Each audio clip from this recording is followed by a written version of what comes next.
جمعية الدعوة والإرشاد وتوعية الجاليات بمحافظة بدر.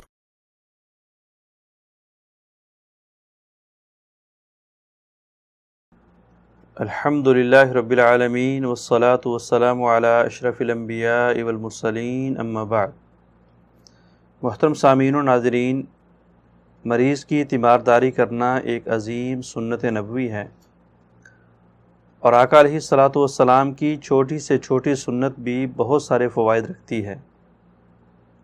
چنانچہ تیمارداری کے بھی بہت زیادہ فوائد ہیں، ان میں سے چند ایک آپ کے سامنے ذکر کرتا ہوں۔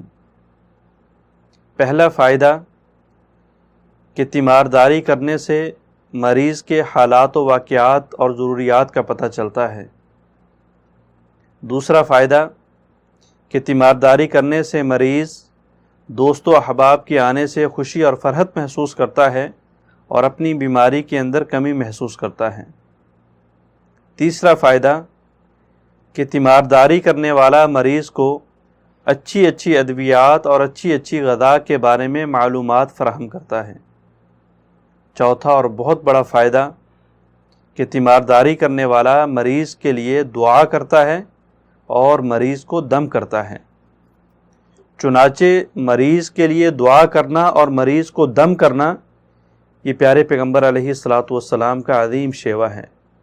آقا علیہ الصلاۃ والسلام نے فرمایا کہ تم میں سے جب بھی کوئی کسی مریض کی تیمارداری کرے تو اس کو یہ دعا ضرور دے، لا بأس طہور انشاءاللہ، کہ عنقریب آپ کی یہ بیماری اللہ کے فضل سے ختم ہونے والی ہے، عنقریب آپ اس آزمائش اور مصیبت سے نکلنے والے ہیں۔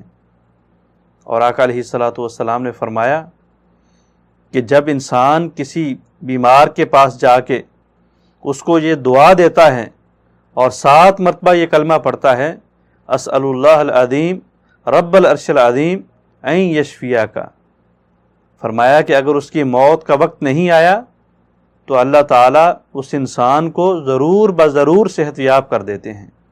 آقا علیہ الصلاۃ والسلام نے فرمایا کہ جب بھی انسان کسی بیمار کی تیمارداری کرے تو اس کو یہ دعا ضرور دے، اللہم اشف عبدک ینکا لک عدوا او یمشی لک جنازتاً، کہ اللہ اپنے اس مریض، اپنے اس بندے کو شفا یاب کر دے، صحت دے دے۔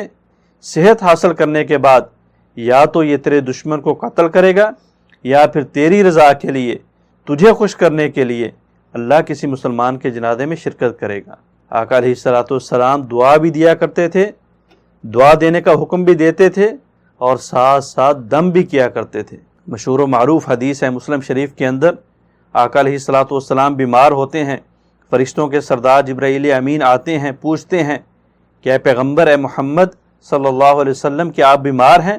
فرمایا جی، تو آقا علیہ الصلاۃ والسلام کو جبرائیل امین دم کرتے ہیں، اور نبی علیہ الصلاۃ والسلام کے پاس حضرت عثمان ثقفی رضی اللہ تعالیٰ عنہ تشریف لاتے ہیں، عرض کرتے ہیں اللہ کے رسول، اپنے جسم کے اندر تکلیف محسوس کرتا ہوں، درد محسوس کرتا ہوں، بیمار ہوں۔ تو آقا علیہ الصلاۃ والسلام نے فرمایا 3 مرتبہ بسم اللہ کہو اور 7 مرتبہ اعوذ بعزت اللہ وقدرتہ من شر ما اجد واحاذر، یہ دعا پڑھ کے اپنے آپ کو دم کرو، اللہ تعالیٰ آپ کو ضرور شفا دے دیں گے، ضرور بضرور آپ کو صحت عطا فرما دیں گے۔ اور حضرت عائشہ رضی اللہ تعالیٰ عنہ فرماتی ہیں کہ آقا علیہ الصلاۃ والسلام کے پاس جب بھی کوئی بیمار آدمی آتا، جب بھی کوئی بیمار آدمی، کوئی زخمی آدمی، کوئی پھوڑے پھنسی والا آدمی آتا تو نبی علیہ الصلاۃ والسلام اس کو یوں دم کیا کرتے تھے۔ اور راوی حدیث حضرت سفیان بن عیینہ رضی اللہ تعالیٰ عنہ اس کی حالت بیان کرتے ہیں کہ آپ اپنی انگشت شہادت کو زمین پہ لگاتے اور پھر اس کو درد والی جگہ پہ رکھتے اور دم کرتے کہ بسم اللہ تربت ارضنا وبریکۃ بعدنا یشفی سقیمنا باذن ربنا، کہ اللہ کے نام کے ساتھ، اللہ کی مدد کے ساتھ، ہمارے اس زمین کی وجہ سے اور ہمارے اس تھوک کی وجہ سے ہمارا مریض ضرور بضرور صحت یاب ہو جائے گا۔ اللہ ہمیں بھی ان فوائد سے استفادہ کرنے کی توفیق عطا فرمائے۔ السلام علیکم ورحمۃ اللہ وبرکاتہ۔